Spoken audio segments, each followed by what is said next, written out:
Let's take a look at how you can more visually display your pivot table data.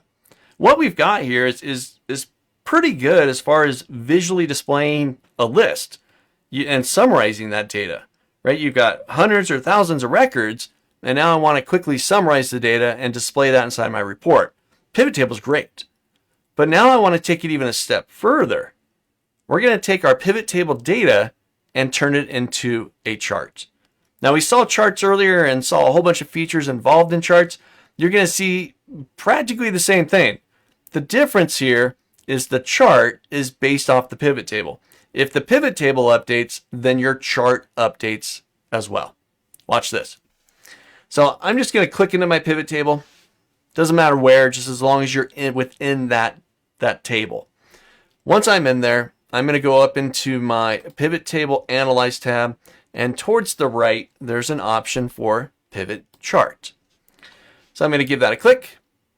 Opens up a very similar, almost exact insert chart window that we saw earlier. Here, I'm going to grab just a column chart, do the default standard 2D cluster column chart, and I'll hit OK. And there is my pivot table, or my pivot chart based on the pivot table. Now, it's currently covering it up, but I'm going to leave it right there just because it fills my screen. Now, we've got the y-axis there for the sales amounts. We've got our x-axis there for the months. So it's taken the values there along the y and the months along the x, which is great. But it's also trying to include the monthly percent value as well. And they're tiny, teeny, tiny, tiny, tiny. That's why there's a negative value there as well. Well, I don't really like that, at least inside my chart. It looked good inside the pivot table, but if I'm going to include it inside the chart or inside the pivot table, it's going to get included in the chart, and I don't want it here. So I'm going to go back into my field lists. Let's move my head here. Back into my field list, and I'm going to take out the monthly percentage. I'm just going to drag that out of there. Boop. I've updated the pivot table, and it updated my chart. So the two are connected. You update one, it updates the other as well. Okay. You've got, with the chart selected, you do get a design tab, a format tab, and a pivot chart analyze tab. You've got all your formatting options up there. Everything that we talked about earlier with charts is going to be found up there as well. So you want to change colors, you want to add an element, you want to move an element, such as the legend or the title. You're going to find it all inside the same spot as you did with a standard chart as well.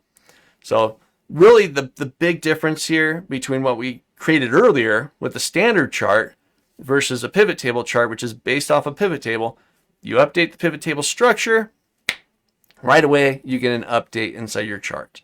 Okay? If I move stuff around, let's say I grab, let's go back. I grab the year and I drop that down into the row section, which is actually now the axis categories because I have the chart selected.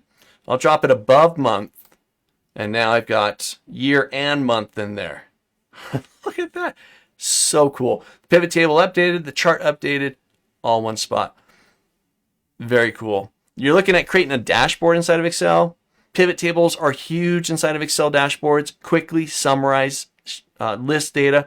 Then you can create a chart based off of that, and you've got a nice little beginnings of a dashboard inside of Excel.